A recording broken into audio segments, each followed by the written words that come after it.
শক্তিপীঠে গেলে ভুলেও এই তিনটি কাজ করবেন না। কোন তিনটি কাজ সেটি আজ আমরা জানব অমৃত দিশারি চ্যানেলের মাধ্যমে। একটি স্থান যেখানে দেবীর শক্তি আজও স্পন্দিত, যেখানে কোটি কোটি ভক্ত মাথা নত করে, মায়ের চরণে আশ্রয় খোঁজে। কিন্তু আপনি কি জানেন, এই পবিত্র শক্তিপীঠেই অনেক মানুষ অজান্তেই এমন কিছু কাজ করে বসেন, যার ফলে পুণ্য তো দূরের কথা, উল্টো মানসিক অশান্তি, বাধা ও দুঃখ ডেকে আনে। আজকের এই ভিডিওতে আমরা জানব শক্তিপীঠে গেলে যে তিনটি কাজ ভুলেও করা উচিত নয়। শেষ পর্যন্ত শুনুন, কারণ তৃতীয় ভুলটি সবচেয়ে বেশি মানুষ করে থাকে। শক্তিপীঠ মানে শুধু একটি মন্দির নয়, এটি হলো মহাশক্তির জীবন্ত কেন্দ্র। পুরাণ বলে, মা সতীর দেহাংশ যেখানে পতিত হয়েছিল সেখানেই প্রকাশ পেয়েছে দেবীর বিশেষ শক্তি। তাই শক্তিপীঠে গেলে আমরা শুধু দর্শন করতে যাই না, আমরা প্রবেশ করি একটি সূক্ষ্ম শক্তির ক্ষেত্রের মধ্যে।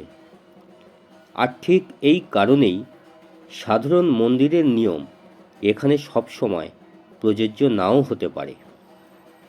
প্রথম ভুল, অনেকেই শক্তিপীঠে যান এই মানসিকতা নিয়ে, আমি অনেক মন্দির ঘুরেছি, আমি খুব ভক্ত, আমি অনেক দান করেছি।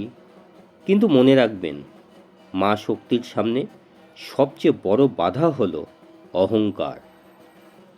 মা দুর্গা, মা কালী, মা তারা, তারা শক্তির রূপ, কিন্তু সেই শক্তি অহংকার ভাঙার জন্যই প্রকাশিত। শক্তিপীঠে গিয়ে নিজেকে বড় ভাবা মানে নিজের দরজাটাই বন্ধ করে দেওয়া। তাই মনে রাখবেন, মাথা নিচু রাখুন, মন খোলা রাখুন, আর নিজেকে ভাবুন মায়ের কোলে বসা এক শিশু। দ্বিতীয় ভুল, শক্তিপীঠে গিয়ে আমরা প্রায় কী করি?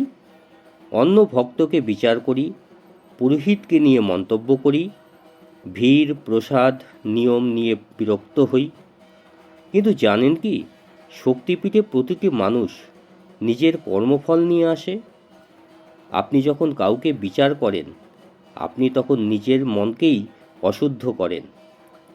পুরাণ বলে, মা শক্তি শব্দের মধ্যেও বাস করেন।